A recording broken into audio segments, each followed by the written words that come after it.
ఇది చూసారైనా వంకాయ పంట. ఇది వెరైటీ వచ్చేసి మనకి నానో హైవే వెరైటీ. ఇది ఇందులో వచ్చేసాను మనము కేవలం దుక్కిలో 14-30-14 మన కాంప్లెక్స్ ఉంటుంది కదా అది వాడాము. దాని తర్వాత సల్ఫా మ్యాక్స్ 15 బస్తా ఉంది కదా ఆ బస్తా వాడాము.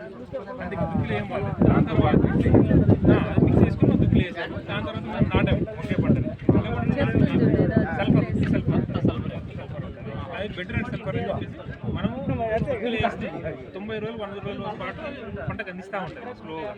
దాంతోపాటు ఏంటంటే ఇప్పుడు పంట నాటిన 10 రోజుల తర్వాత నుంచి మనం కేవలం ఈ డ్రిప్ ఎరువు ఇవ్వడం జరిగింది. దీని పేరు ఫిట్సాల్ సొలినేసి. ఈ సొలినేసి అంటే ఏంటంటే ఒక జాతి, ఒక ఫ్యామిలీ లాగా జాతి. అది ఆ జాతికి ఏమొస్తాయండి టమాటా పంట, వంకాయ పంట, మిరప, క్యాప్సికమ్, ఆలుగడ్డ ఈ 5 పంటలు వస్తాయి. అంటే ఈ 5 పంటలకి గ్రోత్ అప్పుడు ఏ ఎరువు కావాలి లేదా కాయ వచ్చినప్పుడు ఏ ఎరువు కావాలి దానికి ఆధారితంగా డిజైన్ చేసిన ఎరువు ఇది. అంటే ఆ పంటకి ఈ స్టేజ్లో ఏం ఎరువు కావాలి, ఈ స్టేజ్లో ఏం ఎరువు, దాని గ్రోత్ అప్పుడు ఏంటి, గ్రోత్ అప్పుడు ఏంటి, కాయ అప్పుడు ఏంటి, దాన్ని బట్టి చేసేది. దీనిలో మొత్తం 10 పోషకాలు ఉంటాయి.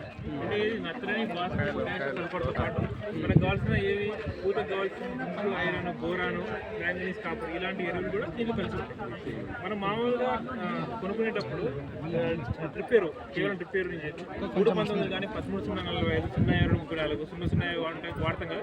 దీనిలో 2 నుంచి 3 పోషకాలే ఉంటాయి. ఏది 13-045 తీసుకోండి, 13% నత్రజని ఉంటుంది, 40% పొటాష్ ఉంటుంది అంతే. అట్లా దీంట్లో మనకి మొత్తం 10 పోషకాలు ఉంటాయి.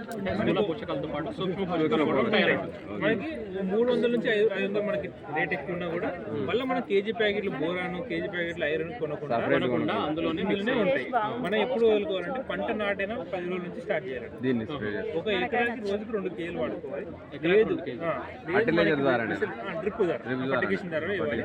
లేదు మనకు వెసులుబాటు లేదు, కరెంట్ ప్రాబ్లం, వాటర్ ప్రాబ్లం అంటే 3 రోజులకు ఒకసారి 5 నుంచి 6 కేజీలు వాడుకోవాలి.